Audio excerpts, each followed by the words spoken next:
A fonte de sustento da Rússia está queimando. A Ucrânia fez algo que está fazendo a Rússia perder brutalmente 100 milhões de dólares a cada 24 horas. A Ucrânia acendeu a chama.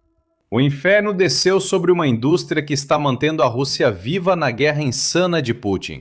Se a Ucrânia mantiver esse ritmo, não se trata de quantos anos Putin pode financiar a invasão, mas de quantos meses. O comandante das forças de sistemas não tripulados da Ucrânia, Robert Brovdi, detalha tudo em uma postagem no Telegram de 18 de abril.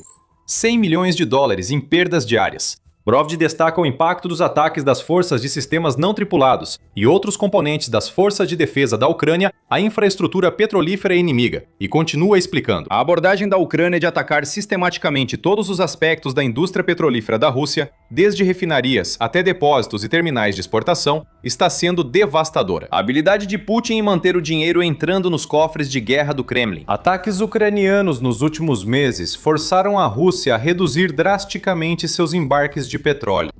As exportações caíram em 880 mil barris por dia. Ao preço atual do petróleo bruto dos Urais, isso soma os 100 milhões de dólares em receita perdida que Brovdi menciona. Segundo Brovdi, o sistema de petróleo e logística do inimigo está gradualmente perdendo a capacidade de garantir exportações contínuas. Ele acrescenta que os resultados já são visíveis no campo de batalha. Menos recursos para os russos ampliam as chances das unidades ucranianas. A Rússia está desesperada com a queima de seu petróleo. O Kremlin está tentando redirecionar o petróleo que a Rússia quer vender, transportando-o pelo país em uma busca desesperada por terminais de exportação que estejam fora do alcance dos drones ucranianos ou que ainda não estejam pegando fogo devido aos ataques diretos dos drones. Isso impacta a renda do petróleo da Rússia. Mesmo encontrando portos não atingidos pela Ucrânia, a Rússia perde dias ou semanas no transporte. Atrasos ocorrem em toda parte, pois cada ataque ucraniano prolonga o tempo que o petróleo russo fica na Rússia, antes de seguir para outros países. Compradores estão impacientes. Russos não podem fazer nada. O que vemos é resultado dos ataques persistentes da Ucrânia à indústria petrolífera russa por quase 2 meses. O relatório sobre a declaração de Brovdi, o Euromaidan Press, menciona a refinaria de Tuapse, atacada pela Ucrânia em 16 de abril, causando grande incêndio. Mas isso é só a ponta do iceberg. Em Novorossiysk, a Ucrânia atingiu o terminal de petróleo Cheskharis, forçando a Rússia a redirecionar o petróleo para Tuapse. Você descobriu o que aconteceu. Sempre que a Rússia age, a Ucrânia responde com ataques de drones, destruindo locais russos de exportação de petróleo. Isso é brilhante por parte da Ucrânia. Demonstração passo a passo de como destruir a única indústria que mantém a guerra da Rússia.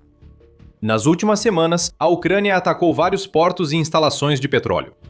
Até 31 de março, a BBC noticiava diariamente ataques ucranianos aos terminais de petróleo russos no Mar Báltico, Primorsk e Ust-Luga, responsáveis por 42% das exportações de petróleo da Rússia, sofreram ataques repetidos no fim de março, enquanto a Ucrânia impedia a reativação desses portos. Instalações nesses portos queimaram por dias, e assim que apagavam os incêndios, a Rússia enfrentava novos ataques de drones. Durante ataques anteriores, tanques de petróleo foram queimados. Pelo menos 8 em Ust-Luga, 8 em Primorsk e 2 na refinaria Kurishi, na região de Leningrado. A Rússia pensou que essa era a maior parte dos ataques ucranianos ao petróleo no início de 2026, mas a Ucrânia só estava começando. Desde que os portos do Mar Báltico queimaram, a Ucrânia ampliou seu alcance. Os ataques a Tuapse e Novorossiysk, que já mencionamos, são exemplos disso, e ambos aconteceram depois dos ataques no Mar Báltico. O último também afetou a infraestrutura de petróleo no Mar Negro, impedindo a Rússia de exportar petróleo por portos europeus. No dia 18 de abril, quando Brovdi revelou o valor de 100 milhões de dólares por dia, ocorreram mais ataques. 4 grandes instalações de petróleo foram atingidas na noite de 18 de abril, segundo o Kiev Independent. Entre elas estavam um terminal de petróleo na Oblast de Leningrado, refinarias na Oblast de Samara e a estação de bombeamento de Tikhoretsky, na região de Krasnodar, Rússia. Tudo o que a Rússia disse foi que interceptou 258 drones ucranianos em 18 de abril. Drones ucranianos destruíram ainda mais petróleo russo. E somando a tudo isso, houve outro ataque que foi relatado literalmente enquanto estávamos criando este vídeo. Em 20 de abril, a Ucrânia atacou novamente o porto de Tuapse, causando um grande incêndio nas instalações. Mais de 150 bombeiros e equipes de emergência já haviam sido acionados para lidar com o incêndio do primeiro ataque a Tuapse mencionado. Drones ucranianos atacam repetidamente o petróleo russo. Estas são as sanções voadoras da Ucrânia em ação, e não há nada de aleatório no momento desses ataques. Ao lançarem a Operação Fúria Épica contra o Irã no fim de fevereiro, o Irã respondeu fechando o Estreito de Hormuz. Putin comemorou. Esse estreito é responsável por 20% de todo o fluxo de petróleo do mundo. Putin acredita que a redução do petróleo dos países do Golfo causaria um choque de preços favorável à Rússia, o que de fato ocorreu. Em 7 de abril, o preço do petróleo Urals, marca russa, atingiu o maior nível em 13 anos. Em poucos dias, o esforço das sanções ocidentais para reduzir o preço do petróleo russo foi desfeito. Além disso, decisões dos Estados Unidos sobre sanções irritaram a Ucrânia. As sanções americanas contra o petróleo russo já foram suspensas 2 vezes, mais recentemente em 17 de abril, o que significa que a Rússia vai se beneficiar de mais 30 dias, podendo vender seu petróleo antes que as sanções dos Estados Unidos voltem a entrar em vigor. A decisão dos Estados Unidos faz sentido, pois permitir a venda russa ameniza os choques de preço causados pelos ataques ao Irã e pelo bloqueio do Estreito de Hormuz. Mas, para a Ucrânia, isso deve ter parecido como se os Estados Unidos estivessem entregando de volta à Rússia a chave para uma sobrevida do petróleo russo no pior momento possível. A Ucrânia está reagindo. Se a Rússia lucrar com o fim das sanções ao petróleo, a Ucrânia seguirá atacando esse setor. Sanções não importam se a Rússia não tiver petróleo para vender. Com 100 milhões de dólares diários queimados pelos drones ucranianos, cerca de 3 bilhões por mês. A Ucrânia mostra que consegue resolver sozinha o problema do petróleo russo. Que se danem as sanções ocidentais. Sanções aéreas ucranianas vão paralisar a economia russa. O nível impressionante de coordenação demonstrado pelas Forças Armadas da Ucrânia tem sido um destaque em tudo isso. O Serviço de Segurança da Ucrânia, a principal diretoria de inteligência, forças de operações especiais e de sistemas não tripulados, conduzem uma grande campanha que deixou tudo na Rússia ao alcance dos drones ucranianos vulnerável. O timing tem sido impecável. Toda solução que a Rússia encontra é destruída quase imediatamente.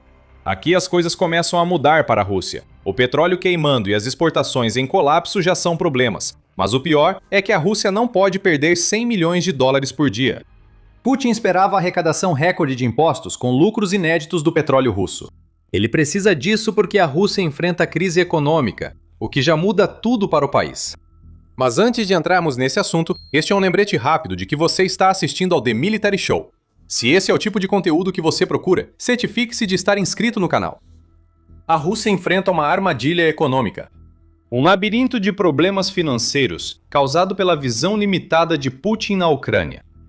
Se dependesse do presidente russo, toda a receita de impostos seria dedicada à Ucrânia. Atualmente, quase todo o dinheiro vai para a guerra, levando a Rússia a um ciclo vicioso de más decisões financeiras. Recebe dinheiro, gasta em equipamentos de guerra, que depois são destruídos. A Rússia não tem retorno do investimento, e mais dinheiro vai para a máquina de guerra. Mais cedo ou mais tarde, algo terá que ceder. O fluxo de dinheiro não pode ser eterno. Os gastos militares da Rússia aumentaram tanto que desviam recursos essenciais para o funcionamento do país. Os dados oficiais da Rússia já são ruins o bastante. De acordo com o Instituto Internacional de Pesquisa para a Paz de Estocolmo, a Rússia gastou 7,5% do seu produto interno bruto, ou PIB, no esforço de guerra na Ucrânia em 2025. Isso equivaleu a 16 trilhões de rublos, ou cerca de 213 bilhões de dólares. Os gastos para 2026 devem ser menores. Apenas 6,3% do PIB da Rússia, ou cerca de 198 bilhões de dólares, serão gastos na máquina de guerra este ano. Ainda assim, é muito dinheiro.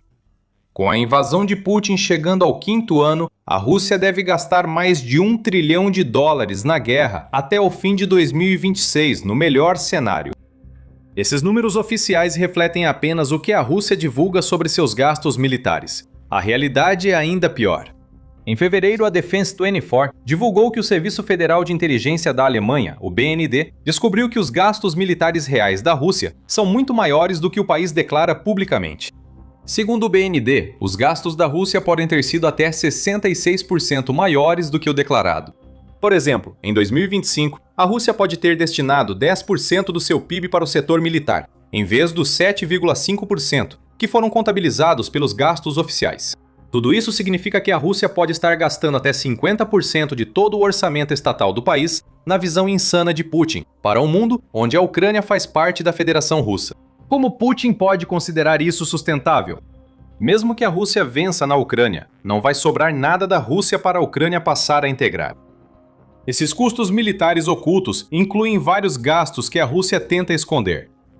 Grande parte dos bônus que a Rússia paga a soldados voluntários só por se alistarem não é declarada, pois vem de orçamentos regionais e não integra oficialmente os salários dos soldados. A Rússia depende bastante de dívidas fora do orçamento, permitidas por uma lei criada pelo Kremlin em fevereiro de 2022. O Estado agora controla o crédito de guerra nos principais bancos russos, permitindo ao Kremlin conceder empréstimos favoráveis a empresas que apoiarem o esforço de guerra. Então, se você é um empreendedor na Rússia que está procurando montar uma fábrica para produzir equipamentos militares, vai achar muito mais fácil conseguir um empréstimo para criar essa fábrica. Esse é um gasto de guerra que está sendo escondido do público, pelo menos por enquanto. Acompanhe os bancos russos, pois são causa de uma crise econômica que começa a afetar o país. Tudo isso nos leva de volta à Ucrânia, que retira 100 milhões de dólares por dia das vendas de petróleo da Rússia, fonte dos gastos de guerra russos. Oficialmente ou não, uma enorme parte das centenas de bilhões que Putin está investindo em sua invasão vem da receita que o Kremlin recebe através da taxação das vendas de petróleo. Putin criou uma economia militar que depende do dinheiro do setor de energia russo. Essa é a armadilha que a Ucrânia conhece.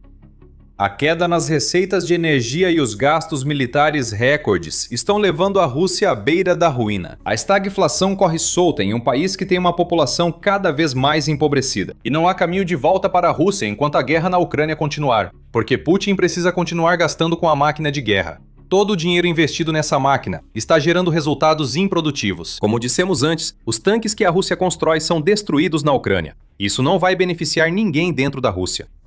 Empresas que fabricam produtos que a Rússia poderia vender não estão recebendo o financiamento de que precisam para crescer.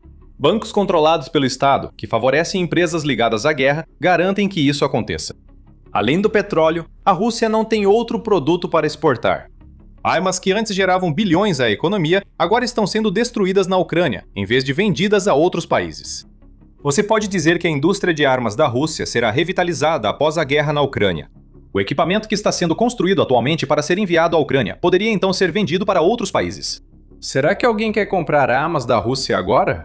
Mais de 4 anos de guerra mostraram que o exército russo, que deveria dominar a Ucrânia, é um tigre de papel. Grande parte do equipamento russo falha, tornando incerto o sucesso futuro da indústria bélica do país. Putin também deve entender que a situação do petróleo russo pode piorar ainda mais. O lucro inesperado relacionado ao Estreito de Hormuz, que a Rússia está tentando aproveitar e que a Ucrânia está interrompendo com eficácia, não pode durar para sempre. Há um cessar-fogo instável entre Estados Unidos e Irã, e o fim da Operação Fúria Épica deve reabrir o Estreito de Hormuz. Os preços do petróleo cairiam, agravando ainda mais os problemas citados. A economia da Rússia ainda está enfrentando dificuldades, mesmo conseguindo vender o petróleo que consegue tirar do país a preços mais altos do que em qualquer outro momento durante a guerra. O que acontece com essa economia quando o preço do petróleo volta a cair e a Ucrânia continua atacando os terminais de exportação? A resposta é nada de bom. E se você precisa de mais motivos para entender por que a Ucrânia está no caminho certo ao atingir o setor petrolífero russo, basta olhar para algo que mencionamos há pouco: os bancos da Rússia. Eles estão enfrentando enormes dificuldades como resultado da dependência da Rússia em relação à sua indústria de energia e da recusa de Putin em deixar que qualquer uma das crises emergentes dentro da Rússia o distraia de gastar com a guerra na Ucrânia. No fim de janeiro, recebemos indícios de que bancos russos teriam dificuldades em 2026. O Moscow Times revelou que bancos russos estão fechando agências no ritmo mais rápido dos últimos anos. Em 2025, 1.700 agências bancárias foram fechadas na Rússia, o que foi 3,6 vezes maior do que o número de agências fechadas em 2024. Atualmente, a Rússia tem 22.300 agências bancárias. Em 2019, tinha 30 mil. Há uma lógica, ao menos no Kremlin, para esses fechamentos. Os bancos da Rússia estão fechando agências porque estão transferindo seus serviços para o ambiente online. Isso ocorre em todo o mundo desenvolvido, então nada disso deveria surpreender. Claro, milhares de russos estão perdendo seus empregos, em um momento em que a economia do país está desmoronando, mas Putin não vai se importar com nada disso. Outra situação envolvendo bancos russos está surpreendendo as pessoas. O fechamento das agências em 2025 ocorreu antes da repressão do Kremlin aos serviços de internet em toda a Rússia. Até 3 de abril, o Kiev Independent estava noticiando que os bancos russos estão enfrentando grandes interrupções de serviço, já que migrar para modelos online não é exatamente uma boa ideia quando se tem um governo que está ativamente tentando impedir as pessoas de acessarem a internet. O veículo afirma que as interrupções nos aplicativos bancários para celular afetados, saques em caixas eletrônicos e transferências de pagamento para alguns dos maiores bancos da Rússia têm um efeito cascata para as empresas russas, já que elas são obrigadas a aceitar apenas pagamentos em dinheiro. Além disso, a Medusa informa que nenhum banco russo acessa aos bancos de dados do Ministério do Interior para verificar passaportes desde 15 de abril, pois mais um serviço essencial para os bancos foi interrompido, sem previsão de retorno. Se não soubéssemos de nada, diríamos que o Kremlin está tentando deliberadamente paralisar os bancos russos. Nada disso faz sentido. Falando sobre as empresas que estão tendo dificuldades para prestar serviços devido à combinação dos gastos de guerra de Putin e dos bancos russos lidando com interrupções e fechamentos, essas empresas estão se tornando um problema. Os recebíveis em atraso nos setores empresariais da Rússia atingiram um nível mais alto desde a crise financeira global de 2008, segundo a Pravda. Recebíveis em atraso subiram para 100 bilhões de dólares até 17 de abril, aumento de 26%. Sabe o que isso significa para os bancos? Empresas russas não recebem o dinheiro devido. Isso interrompe os pagamentos e impede que as empresas paguem suas dívidas bancárias sem receber a renda devida. Empresas russas empobrecem enquanto dívidas bancárias seguem altas, criando risco de desastre. Se as empresas não pagam, o sistema bancário russo desmorona. Interrupções e fechamentos não ajudam, mas os drones da Ucrânia continuam voando. A campanha da Ucrânia contra as exportações de petróleo russas tem impactos evidentes. Quando o petróleo não pode ser exportado, o Kremlin tem menos dinheiro para dedicar ao esforço de invasão. Mas por trás dessas ações, a economia russa está em crise. Os gastos militares saíram do controle enquanto o Kremlin tenta esconder a verdadeira extensão de seus gastos de uma população que está ficando mais pobre e assistindo suas cidades e vilarejos sofrerem as consequências das más decisões de Putin. A Rússia está produzindo muito menos produtos para exportação do que nos últimos anos, novamente porque o Kremlin continua injetando dinheiro na máquina de guerra. Agora, bancos essenciais para todos, de pessoas comuns a grandes empresas russas, estão desmoronando por dívidas não pagas e restrições do Kremlin à internet. Isso é um barril de pólvora econômico. O objetivo da Ucrânia agora é manter a pressão dos ataques de longo alcance até que esse barril de pólvora exploda na cara de Putin. Talvez você queira saber mais sobre os tipos de ataques que a Ucrânia vem realizando contra o setor petrolífero da Rússia.